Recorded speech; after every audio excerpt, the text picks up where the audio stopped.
Hey, happy Friday. It's Fine Line Friday. What up, Will? How's it going, buddy? Good to be here. Happy to see Oh, you. yeah. Welcome, welcome. So today is going to be super cool because we're going to be talking about finding our niche.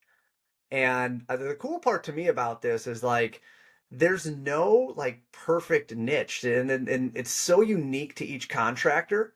So I'm excited to be able to unpack this because I'll just say it's just a buzz, right? It's like, what's your niche? And a lot of times I got contractors that I'm talking to that don't know it. So I'm excited to be able to unpack this. I'm excited to be able to talk through it because I think before you and I have a little bit of an internal and external view, which I think is super cool. But I'm going to ask the question to you. When I say do you have a niche? What do you think? What does that mean to you? Yeah, and your perspective shines light on different areas the way differently than I would interpret niche. The typical way that most, I think, might interpret niche is the type of work that you do. You ask a contractor, what's your niche? They're going to say, I do, specialty metal or big box stores or residential or whatever it is. Uh, you're going to shine a lot of light on the perspective of as it relates to external, and then I'll shine some light on how it relates to internal. But when you say niche, what's your niche? I think it's the journey in which a contractor navigated starting out their company to kind of where they end up doing the majority of their work, and that's the type of company that they are, and that's the niche that they operate within. But let's unpack. I think you had a good way of kind of starting out what a niche is in scaling within. So when I think of a niche, it is a consistency within the customers we're working with. Is that a high level? That's certainly fair. Yeah. It's a consistency, right? And I think it can go both ways. One, you can choose your niche, right? That's you steering the ship. Or one, the niche you might be pushed into, right? And that's because you stopped by and did a drop at a warehouse one time, and then that guy's like, "Yeah, I can use you," and he introduced you to all his friends, or maybe they had like 100 different locations, and now all of a sudden, this is what you do. So there's two different ways to do it. One, the industry or your clients could push you into that. Beautiful, right? As long as you like doing the work, which we'll talk about in a sec, or you can choose it. Do you see it the same way? I do, and ideally you're choosing it based on your strengths, right? And sometimes you just said a client can pull you in. You might not particularly enjoy that type of work or be really good at it, but ideally it plays to your strengths, 100%. I think so. When I think about this, right, the first thing that goes through my head, let's talk internally first, because I think there's a lot that we can pack internally, because most contractors I speak to don't know what their niche is, right? Or what do you guys do great? And they're like, I don't know, roofing. So the first thing that I think of is one client, I won't name them, but it was the client that I hated working with. And it wasn't just me, it was my team, right? And that's how I know what my niche wasn't. But when you think about who you love working with, right? Like if you took this one client and just duplicated that client, is that your niche? I think it's part, for example, I had sales reps that loved working within the school niche, right? They loved talking to superintendents. They loved attending the outings. They loved going to the board meetings and kind of bringing everybody together.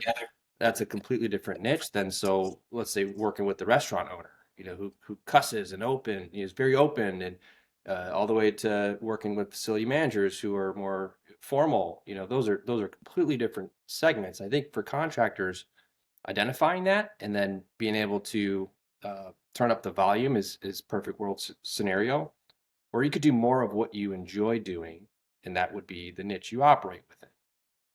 Fair? Interesting. And I do love that, right? Because we're talking, and I guess like when I'm processing this, we're talking about almost like a level one is persona, right? Like I love working with property managers, right? Because why? They have a lot of properties. I get along great with them. They love the reports that I have, that, da da da da. You can go on, right? But like, I love working with property managers, or I love working with maintenance managers, right? To me, that's a completely different world. Property manager typically is remote. They're remotely managing buildings. Sometimes it takes you have to share more information, Where a maintenance manager, he's in the building, he's there, right? He sees the leak, he goes up on the roof with you and walks with the roof. Those are all different worlds, right? Especially like on how you produce the work and how your success is dictated. From a property management side, it could be that the leak stopped and the tenant is happy. Where if you're dealing with a maintenance manager, it could be something completely different. So really interesting on that, like to be able to say, okay, do I like working with certain personas, or when I'm growing my business, am I targeting certain personas? And I guess that would go back to steering the ship, right? Choosing what your niche is. Absolutely. I look at it this way. Every contractor goes through a journey. If you look at every large contractor, they've gone through the journey. They know very clearly their niche. They know very clearly their client base. They aim to increase more volume within their current niches. But to go through that journey, when you first start out, you could be owner in a pickup truck. You're kind of willing to take whatever job you can get. And that might be residential shingles, your first flat roof, your first metal roof. There's a lot of diversity options in the very beginning, but then something ends up being the driver in growth. And as you're driving and growing the company, hopefully you take the path or the niche that you enjoy the most. When I was at the contractor that I worked for, we had three main niches. One was schools, one was restaurants, and the third was facility management.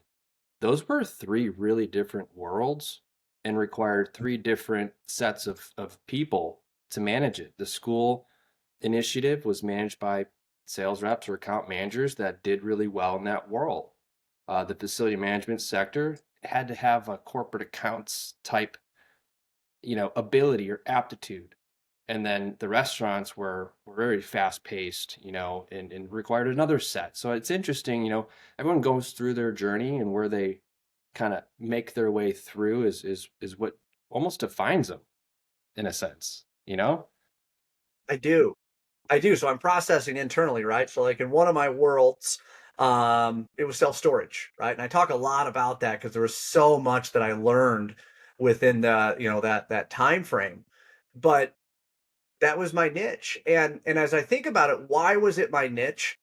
I think there was a gap within what that industry was receiving compared to what they needed, which added value, right? And I'm just thinking out loud, right? That I don't want to go into a bid that has 10 other contractors where they're just looking for a number, right? Like, and this is me just talking. I don't think I would ever say my niche is working with general contractors.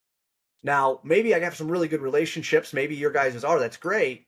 But again, I think that's what makes this whole thing unique is that inside self storage, right? I figured out that secret formula of what they truly needed from a partner, right? And just so happens that I do roofing, but it was from a partnership of as they were acquiring new stores, as they were doing all of that. So I love the conversation because when I came into this, as you know, I was looking from almost the ideal client profile, right? Of like, how am I just going to take the bull by the horns and this is where I'm going? But I love your perspective of it, right? Because now we're talking a little bit more about the persona of what we're going after. We're talking a little bit more about what we like, love, or hate. I think that's huge because I mean, a huge part of it is loving what you do. So I love that part. Yeah, and that's why I enjoy these so much, because like we have different ways of looking at the industry in different conversations that we have throughout the week from 2 weeks ago till now.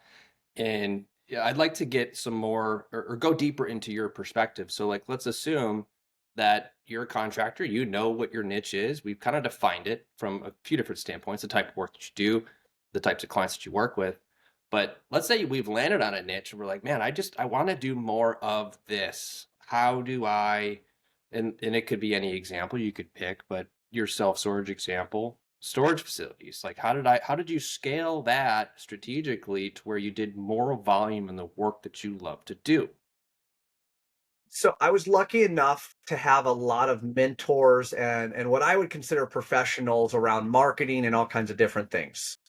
I was not just tasked with running the service division. I also managed the sales side and I managed our sales development, telemarketing, lead generation, whatever you want to call it.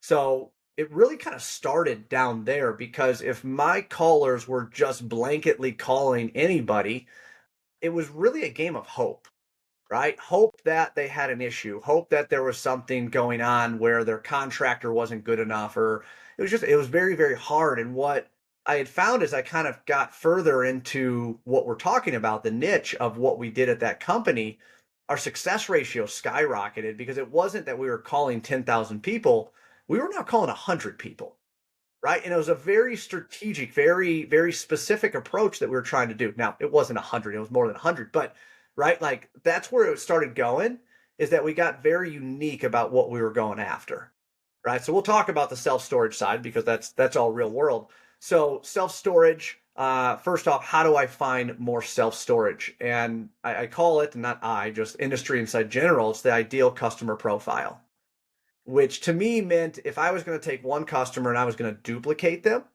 who would that be? It's the cut, and this is biased, right? I was going to say it, but I'm going to say first off, this is biased.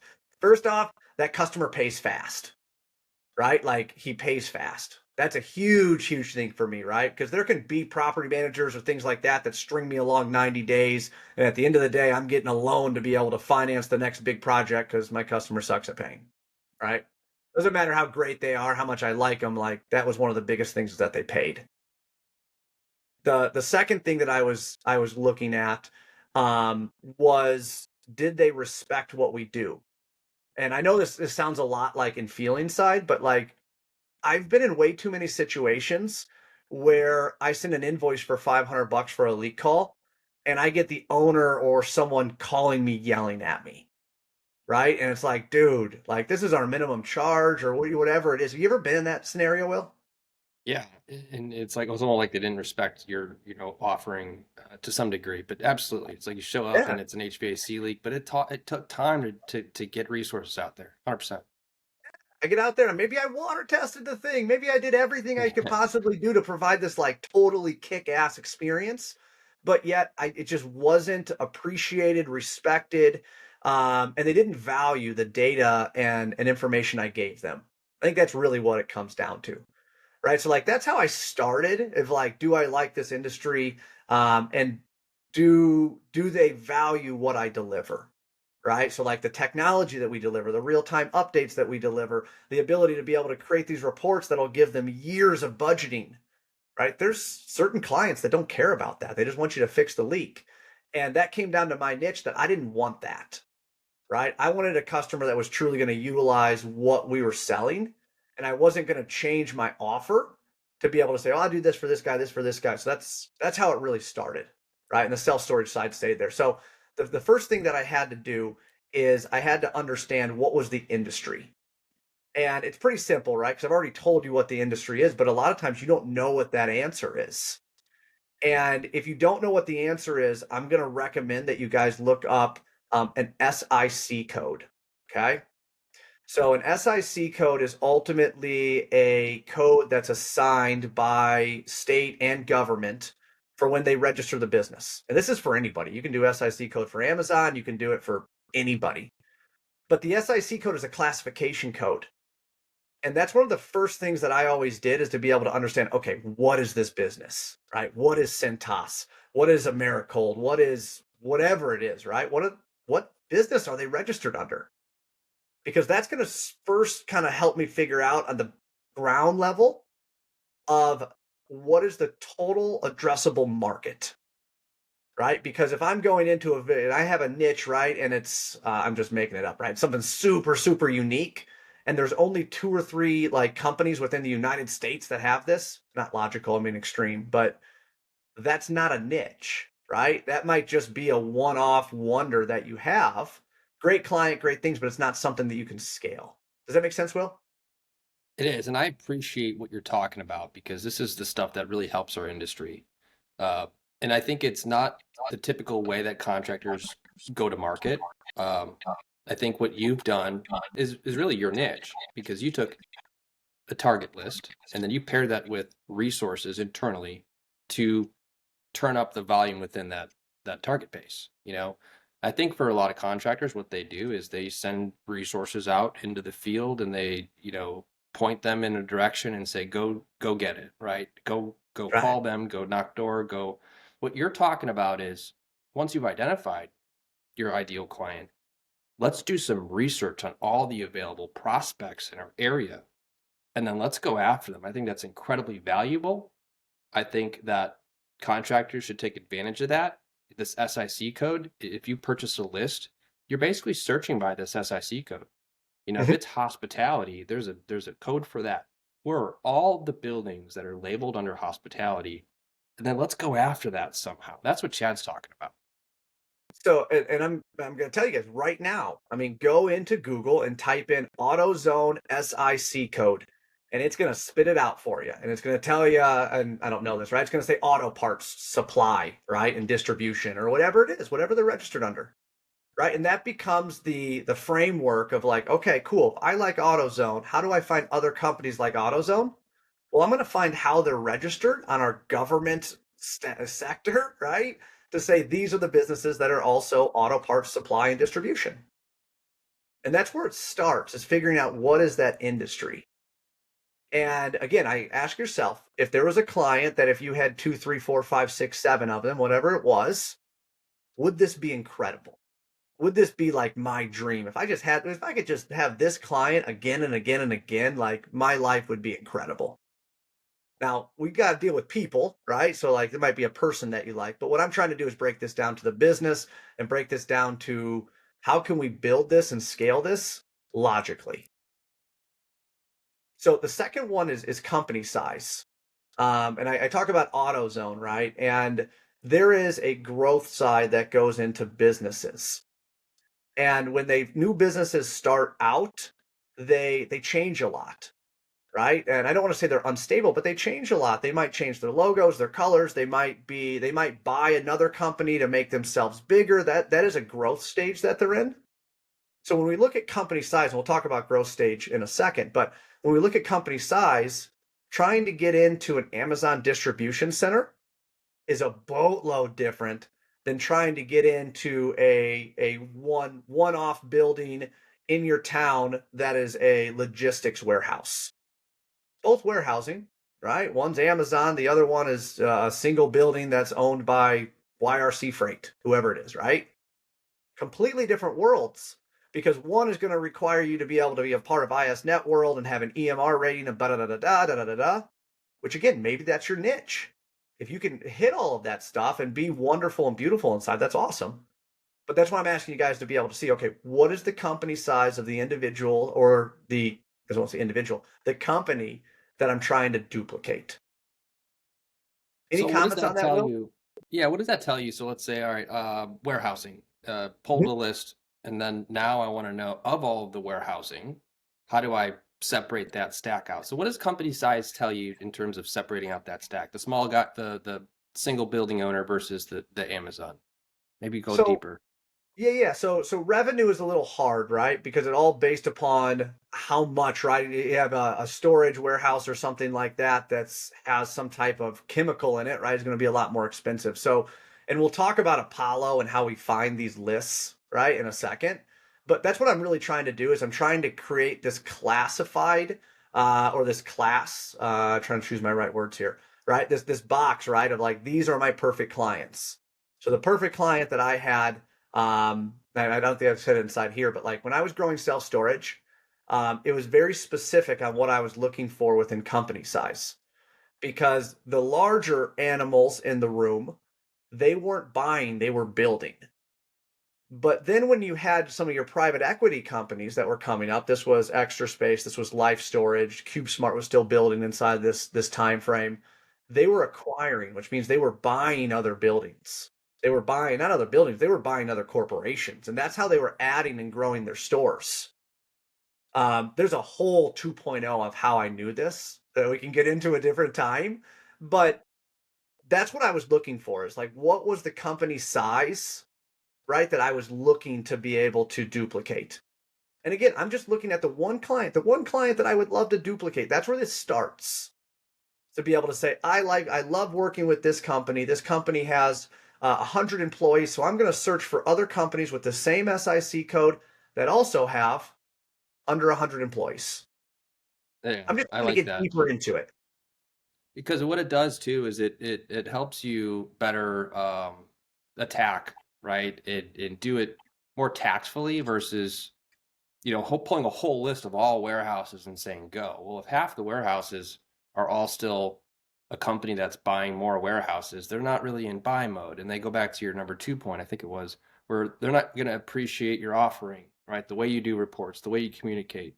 They're in buy mode. So I think it's incredibly tactful to strategize on your niche, to gather a hit list, and then to categorize that hit list. I think it's brilliant. Everyone does it in different ways, but what you're suggesting here is really it's repeatable. When we were 100. wanting to do more schools, um, we know that schools kind of operate the same way, at least here in the state of Texas. So that was really just all schools go in that bucket. But schools are different too. You got elementary schools, you got middle schools, you got high schools. Yeah, they kind of make decisions the same way, but they're different groups, sectors, Yeah. Yeah, restaurants, and then small, and even look at the size of the ISDs, right? Like you look at, let's just say Dallas ISD, and then you look at, some small town that's in West Texas, right? Still could be an ISD, but a completely different buying strategy, management strategy, right? To where do you guys work best? Yeah. No, I think Yep. that's really telling in kind of going back to the journey that a lot of contractors, let's say going, 2 to 5 million, you're really going through the early stages of that journey, the discovery of what are our niches. And be careful too, it can get wild. You could have salespeople that encounter all sorts of opportunities. The next thing you know, you're doing a siding project on a church and you're like, whoa, we're in roofing here. Like what? So you're exposed to all these different niches, and then the projects that you really enjoy taking, the people you really enjoy working with, taking that, making that your list, making that your Yeah, target list. I love this. 100%. 100%. The next thing to look at is locations. And this goes a lot into the industry that you have, right? Because if you're in warehousing, great, cool. It could be one building and it could be 5 million square feet. That's wonderful. That's beautiful. But if that's what we're trying to duplicate, we got to make sure that we're not warehousing. Let's be straightforward. Self storage fits in warehousing, right? And self storage has 35 separate buildings and each one is under 10,000 square feet. That is massively different than Amazon distribution center, right? So like that's why I'm saying we got to get deeper into this to be able to understand, okay, what's the SIC, right? We talked about that, right? What's the company size that we're looking to be able to go after? And then is this multiple locations? Because that ties in a lot to the amount of leaks they have. It ties in a lot to the logistical side, right? If you only have one crew and you're talking about servicing an entire Chicagoland area, that could be hard, especially right as you start going in. So it can help you understand logistical. Does this make sense? Is this truly a niche for me? And if it is going to be a niche, how can you better prepare your company to be able to service that? I always think in Atlanta, right? And I hate Atlanta traffic. Anybody that's with me, but like in Atlanta, when I had my branch there, I specifically had crews on all four sides of the town. I had someone down by the airport. I had someone up north, like in the Woodstock area, and then we had both sides, the east and west. And when we got leak calls, whoever was the closest, that way we didn't have to deal with traffic, got the best response. We got to make sure the customers got a good response, right? They weren't stuck in traffic for 2 hours being billed for it. That's where locations comes into play, right? Is this niche right? Especially when you find this individual, or I keep saying individual, this company, right, that you want to go after. Are they in the right spot for you guys to be able to have the most success? Make sense? It does, and I'll comment too, just to give the audience a little bit more perspective. Chad and I both heavily believe that service leading initiatives lead to long and fruitful and prosperous customers. So this strategy works really well for being able to react to smaller needs that turn to larger needs. So when Chad's talking about positioning over Atlanta, that could be any one of those customers calling in for, hey, I got a leak, warranty call, or a lot of this model that we talk about is a lot of those repairs have already been identified and those need to be corrected. Yep. So some of this conversation we're having might not apply if you're just selling re-roofs. So just to intersect and kind of paint that picture, your strategy, this could work very well if that's all you do is sell re-roofs. But your niche is going to be different based on how you go to market and get the job sold. 100%, right? And I'll throw Greg Hain out inside this because he has been a phenomenal mentor, right? He's the one that originally, told me, he goes, it re-roofs are not what you create. Re-roofs are the result of when your customer can no longer deal with water in the building or that much water inside the building. And that was a huge, huge piece to me, especially when learning about service, right? And really developing into who I was as a service leader, is that it's not about telling the client it needs to be re-roofed. That can be true for years. What it really comes down to is the client's tolerance for water in the building.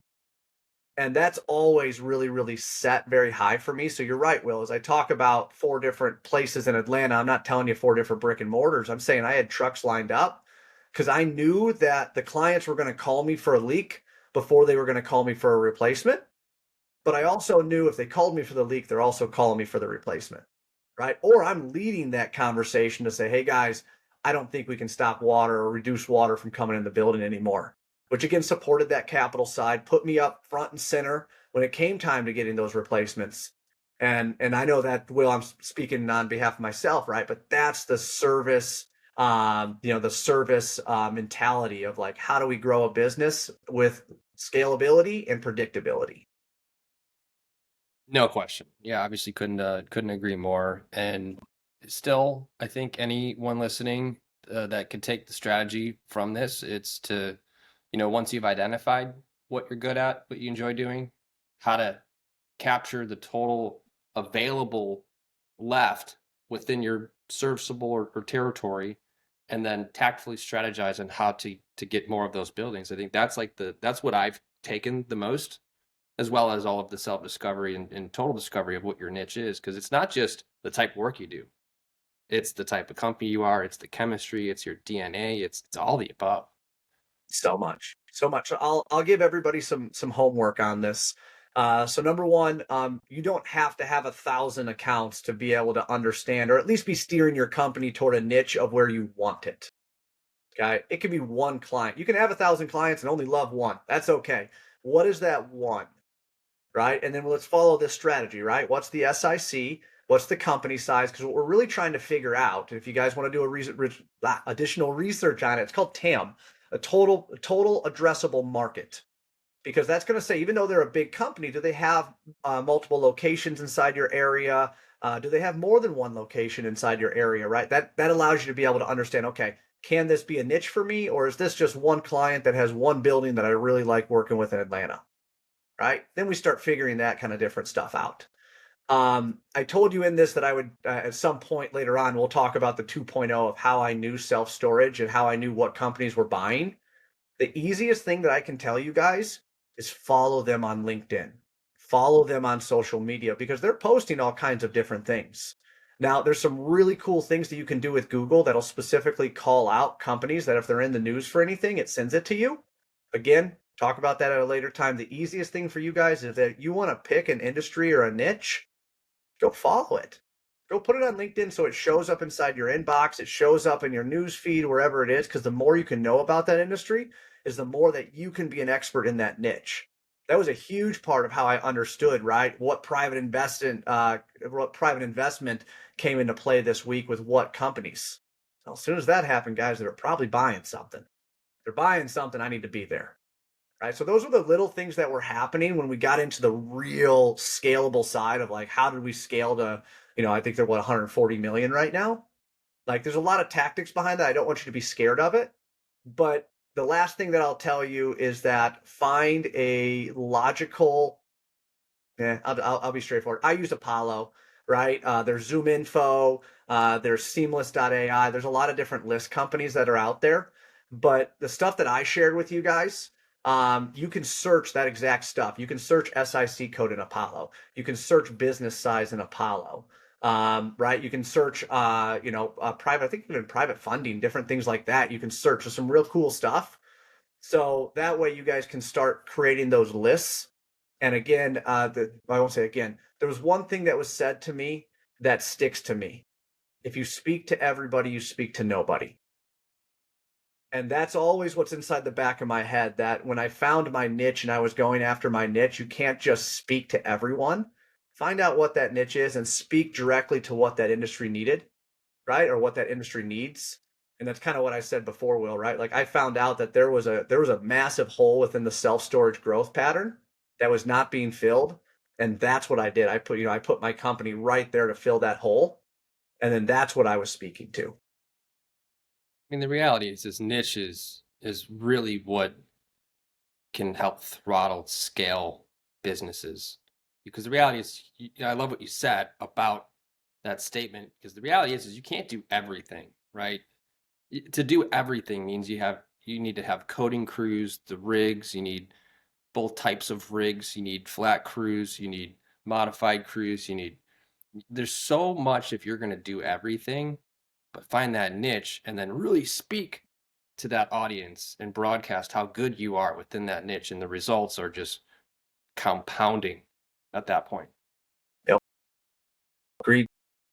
Finding your Love niche it. doesn't have to be hard. We just got to be smart when we do it, right? Make sure that we're steering our company on where we want. Um, I've worked with a lot of companies that got pulled into their niche.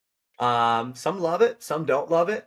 But at the end of the day, if we're going to spend our time and build something right that's ours, let's make sure we love it. Absolutely. I think a good cap to end on. So, Chad, I appreciate the time, man, and I love these conversations. I always go into them like, all right, here's what I think, and then I leave with another perspective altogether. So this is helpful Same for me here. too. Same here. Cool. Love it. Thank you very much. Everybody who joined in, awesome. I hope you guys take the homework to heart and start looking some of that stuff up because it can make massive differences in your business on where you want to go. So, Will, thank you very much, sir. You too. See y'all. See ya.